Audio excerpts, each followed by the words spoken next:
Ce qui est différent, nous en discuterons demain. Au moins ce qui est commun, nous devrions être d'accord. Donc, lorsque vous parlez de rassembler des êtres humains, je vous donne une formule qui ne vous offensera pas.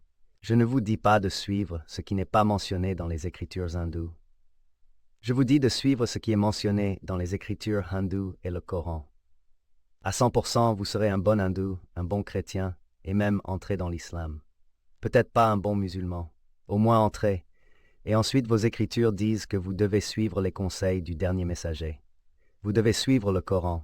Donc, si vous suivez correctement le Coran et les paroles du prophète Mohammed sallallahu alayhi wa sallam, vous serez un bon musulman. Et N'hésitez j'attends pas à là-bas. liker la vidéo si elle vous plaît, et si vous êtes nouveau sur la chaîne, n'oubliez pas de vous abonner et d'activer la notification pour ne rater aucune de nos prochaines vidéos. On commence.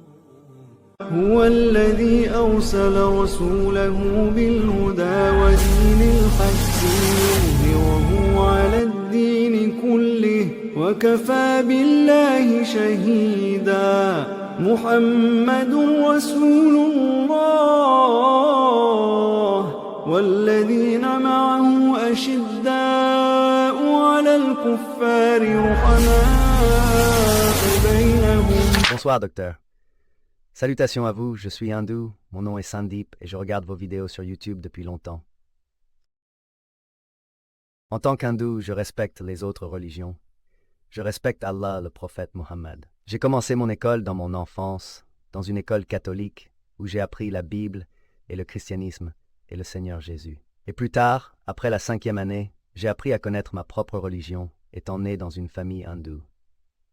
Et aujourd'hui, il m'arrive parfois d'être attiré par d'autres religions.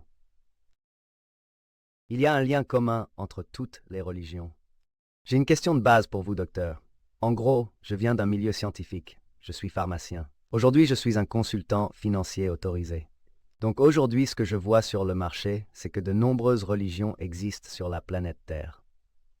Si l'être humain est le même, si les organes humains sont les mêmes, si le système corporel humain suit les mêmes battements de cœur, la même circulation sanguine, le même sang, les mêmes oreilles, le même nez. Si tout est pareil, le Créateur doit être le même.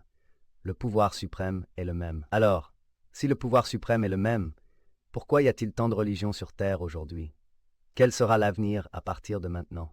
Parce que si je me réfère aux livres théoriques selon l'histoire, il y a des milliers d'années, l'hindouisme existait. Puis est venu le Seigneur Jésus, puis le prophète Mohammed. Et maintenant, aujourd'hui, ce que je vois devant mes yeux, c'est qu'il y a beaucoup de religions, et chaque religion a ses propres avantages et inconvénients. Donc en tant qu'humain, je suis confus. Je suis hindou, je devrais respecter ma religion, et en tant qu'être humain, je devrais respecter les autres religions.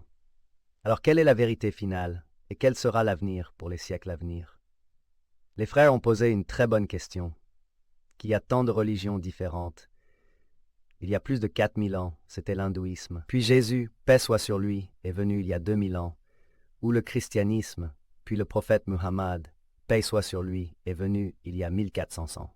Certaines choses sont similaires, certaines choses sont contradictoires, il y a tellement de confusion. Dieu, notre Créateur, est un. Le corps humain est le même, le Créateur doit être le même. Alors pourquoi cette confusion? C'est une très bonne question. La réponse est donnée dans le Coran, dans Surah Al-Imran, chapitre 3, verset 19.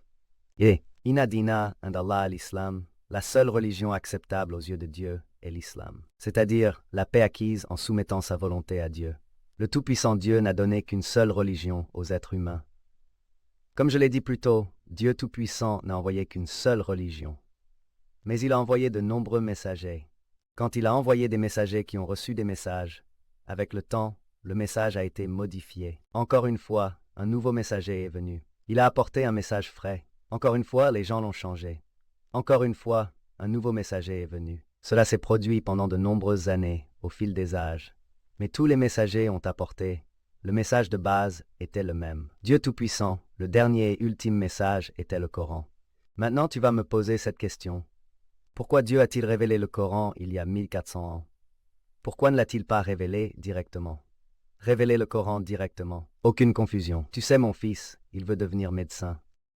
Il me dit, « Père, pourquoi me mets-tu à la maternelle? » Puis, en petite section, grande section, première année. « Pourquoi m'as-tu mis à l'école?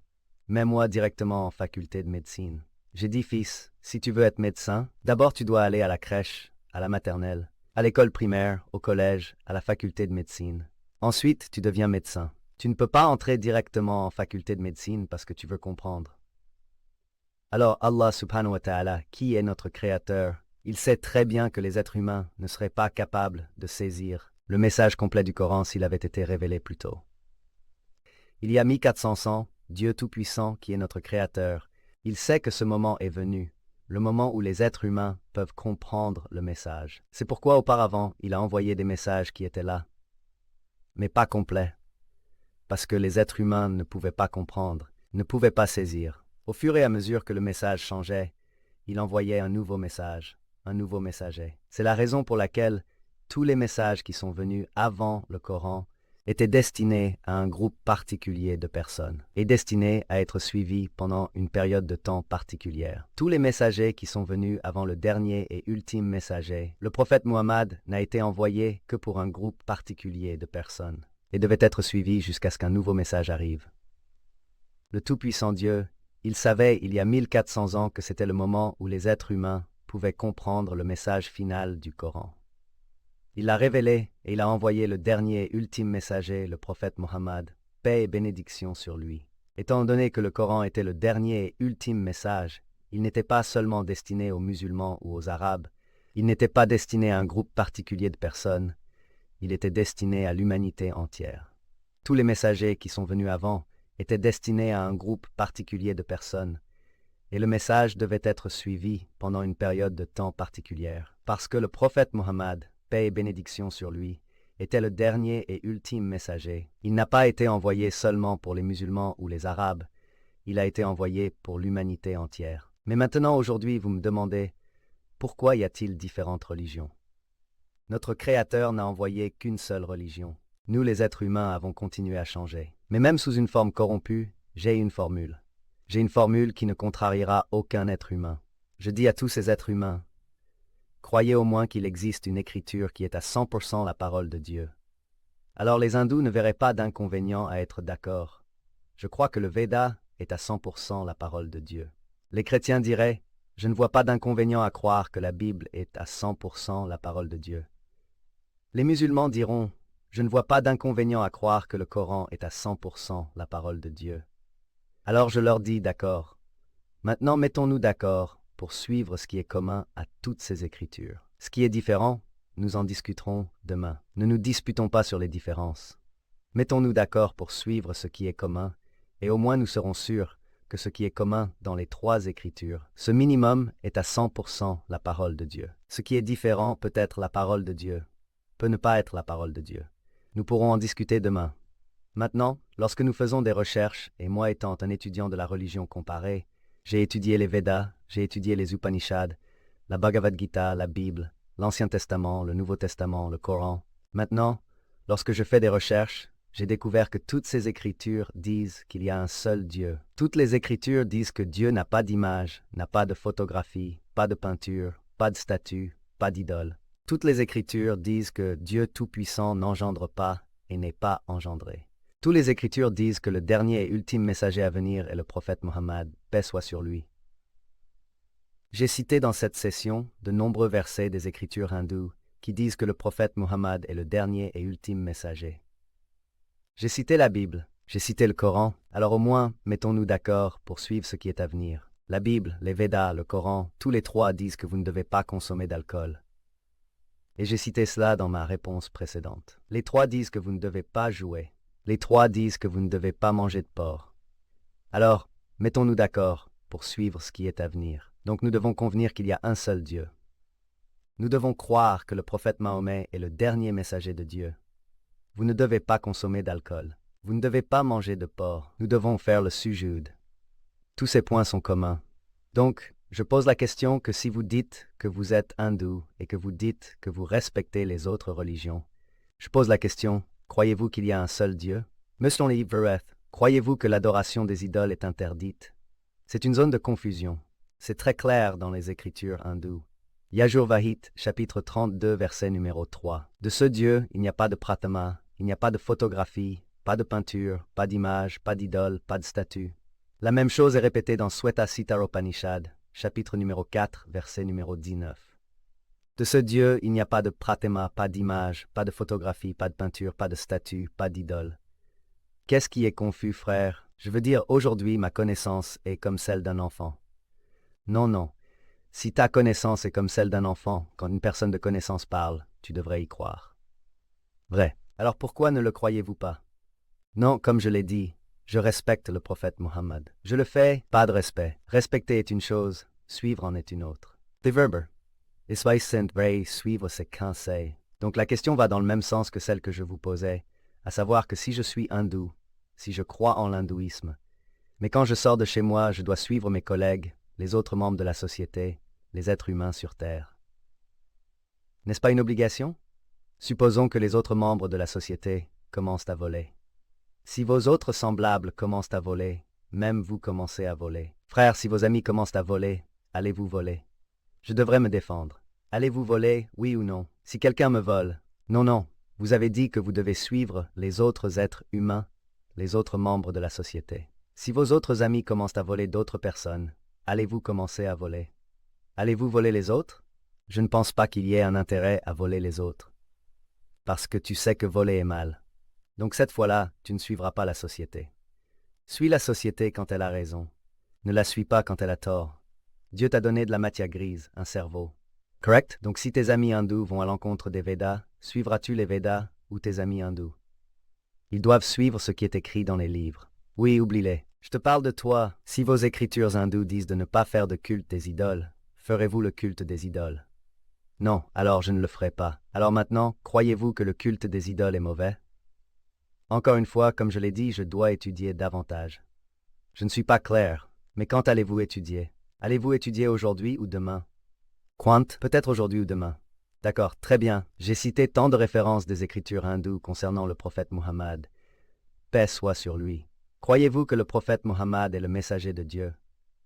Oui, je le crois. Si vous le croyez, ne devez-vous pas suivre ses commandements? Je pourrais devoir le faire. Pourquoi pourriez-vous? Encore une fois, je ne suis pas clair. Si vous pouvez croire, alors vous pouvez. Si vous croyez, vous devez suivre. C'est de l'anglais simple. Si vous dites peut-être qu'il est un messager de Dieu, alors vous pouvez dire peut-être que je le suivrai. Quand vous dites sûrement le messager de Dieu, alors vous devez sûrement le suivre. Pourquoi? Un messager de Dieu vous trompera-t-il? Mais encore, dois-je être musulman pour suivre le prophète Mohammed? Non, non, vous devez aussi être un bon hindou. Vous devez être un bon hindou et un bon chrétien pour suivre Mohammed sallallahu alayhi wa sallam. C'est là que tout se joue. Si vous n'êtes pas un bon hindou, si vous n'êtes pas un bon chrétien, vous ne suivrez jamais le prophète Mohammed sallallahu alayhi wa sallam. Parce que les écritures hindoues disent que l'Antim Rishi, le Kalki Avatar, est le prophète Mohammed sallallahu alayhi wa sallam. J'ai donné des références, vous savez. Si vous le souhaitez, je peux donner à nouveau. Voulez-vous que je donne à nouveau les références du prophète Mohammed dans les écritures hindoues? J'ai écouté vos références, je dois les examiner. Très bien, alors Inch'Allah partez aujourd'hui. Demain, je vous donnerai la première chance. Et il y a une dame là-bas. Vous aussi, je vous donnerai la première chance. Ensuite, je vous appellerai une personne véridique. Allez aujourd'hui, Google, vérifiez sur le net. J'ai donné au moins une centaine de références. Il y en a plus d'une centaine dans ma conférence. Si vous voyez dans les écritures hindoues, parlant du prophète Mohammed sallallahu alayhi wa sallam, parlant d'un Dieu, parlant de ne pas consommer d'alcool, de ne pas manger de porc, de ne pas jouer. Ce qui est différent, nous en discuterons demain. Au moins ce qui est commun, nous devrions être d'accord. Donc, lorsque vous parlez de rassembler des êtres humains, je vous donne une formule qui ne vous offensera pas. Je ne vous dis pas de suivre ce qui n'est pas mentionné dans les écritures hindoues. Je vous dis de suivre ce qui est mentionné dans les écritures hindoues et le Coran. À 100%, vous serez un bon hindou, un bon chrétien, et même entrer dans l'islam. Peut-être pas un bon musulman, au moins entrer. Et ensuite, vos écritures disent que vous devez suivre le conseil du dernier messager. Vous devez suivre le Coran. Donc, si vous suivez correctement le Coran et les paroles du prophète Mohammed sallallahu alayhi wa sallam, vous serez un bon musulman. Et j'attends là-bas, Inch'Allah, si nous pouvons le faire aujourd'hui. Demain, Inch'Allah, nous pourrons interagir. Merci beaucoup, docteur. Merci beaucoup, docteur.